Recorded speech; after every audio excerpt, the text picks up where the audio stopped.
Welcome back to day 4, chapter 4, by the fire here, of reading of our book, More Advice from a Call Center Geek. Let's get into chapter 4, Hiring the Best Customer Service Associates. Chapter 4 is actually entitled, Culture is Greater Than Everything. No one likes to talk about culture because it is so hard to define, right? Let's take this in small pieces, starting with the individual you are hiring. The beginning point of any call center culture begins with people. So it seems like a logical first step. So raise your hand. Seriously, raise your hand if you or your HR team look at a resume, ask a few questions, maybe has a candidate take a little personality test, and off this data you decide, oh, that person's going to be a fit. The first question that you need to ask is, a fit for what? What do they need to fit into? Again, can you describe your culture? Your culture is how you operate. It's how you treat people. It's how they treat people. It's what's accepted and what's not, and how you get that point across. It's the people you are allowing into your world and how they are to operate in that world. Once it's well defined, it starts to become something all your employees self-monitor. It's amazing to see when you get full buy-in on culture. Anyone can glance at a resume, see experience in the same job, and hire. Just basing your hiring off that is a huge mistake, especially in a call center environment when people are in such close quarters and the job can be very difficult. Personalities can clash, and customers will pay the price for any mistake that you make. It is more important to have the right person that fits your company than it is to have the so-called best call center associate. I know that sounds crazy, but we found that to be true. It's abstract when talked about, but tangible in action. I hear you through the internet thinking, okay, Tom, that's all well and good, but how the heck do we hire awesome reps? Let's talk about our hiring culture. Through the 25 years of running a contact center, we have tried many methods of trying to figure out what works and what traits we look for when hiring customer service associates for our center. Through all the years of trial and error, of trying everything from personality tests, job tests, and different interview tactics, we believe we have found what we think is the best method or system for getting the best associates in our contact center. The culture of our company and our hiring is what we want associates is that we want associates with a sunshine attitude with an entrepreneurial mindset. This statement is the glue that holds our company together and what we believe is a huge advantage for us. This boils down simply to attitude and effort. We know exactly the individual that fits our standard and creates the working environment where our employees enjoy each other, for the most part, right? They come to work because they have the attitudes that we are looking for. It also means we have a competitive atmosphere where many of our associates want to be the best and they want to move up in the company. Every employee we hire, no matter if they have 10 years of experience or no experience, must meet this standard. We believe the standard is more important than experience. This is true for call center associates, management, programmers, all the way up to C-level executives that we would hire. This is also how we incent and promote. How to refine your hiring process. Do you and your HR team look at a resume, ask a few questions, do an interview, administer a test, and decide if this person is the right fit? For most organizations, a fit is simply someone who can do the job. That is not what you should be looking for. You need to look for someone who's the right person for your organization, not just the best call center rep. To get that, look at what's important to you. You must define your culture. We try to pull a personality out of potential hires, such as by asking them odd questions, like if you were a crayon, what color would you be? We've worked hard to come up with a list of about 25 to 30 questions that can get right at if someone is a good culture fit for us. Experience does not really matter to us. If our training and education are good enough, we should be able to help you get what you need as long as you can bring an awesome attitude and give maximum effort. This takes patience. You can never stop interviewing once you get a specific type of individual. That's the hardest part.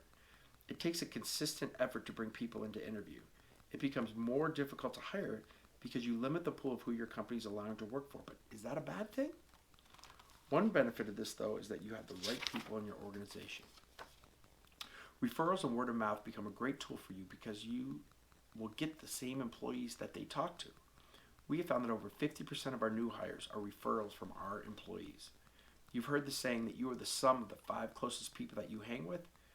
Well, if you've done a great job of hiring in the first place, then bringing in the same individuals is a no-brainer. We believe in hiring the right way, you must know who you are. You are not hiring people to do a job. Anyone can do that. You must hire to continue to grow your culture. Every day we try to add people with sunshine attitudes and entrepreneurial mindsets, our favorite kind of people. I'm sure you'll find that our interview process is unique for a call center environment. We've taken a lot of pride in developing techniques to see if our standard of attitude and effort is ingrained in the candidate. That, my friends, I will not give out. Unless you want to pay me to consult, then shoot me an email. That's part of the fun of running a call center. You get to bring in the people that will fit your company. How to incent off your culture. While sales goals and KPIs are important, it's also important to make sure that everything that you do adds to your culture. To incent your reps, we have what we call proficiency pay. This does not mean commission or hitting your service level or getting a certain amount of sales. We look at things that are more important to us, attitude and effort. Number one is attendance. Clearly, you can't show attitude and effort if you're not here. So every week our employees have to work 100% of their schedule. If they do not, then they're not up for proficiency pay. It is also based on a small amount of KPIs like sales and service programs, depending on what those specific KPIs are and hitting those specific numbers. We also use speech analytics to score our reps based on sentiment, whether it be positive or negative. Reps know that if they're in a bad mood, their scores will show it. This is a great way that we incent attitude. Next, we score on engagement. We do a weekly agent analysis with all of our associates. We talk to them. We find out if they're into getting positive feedback, training, and education. They must be giving that effort. People who fit our culture and don't give that effort don't last very long. Those that do get recognized with proficiency pay.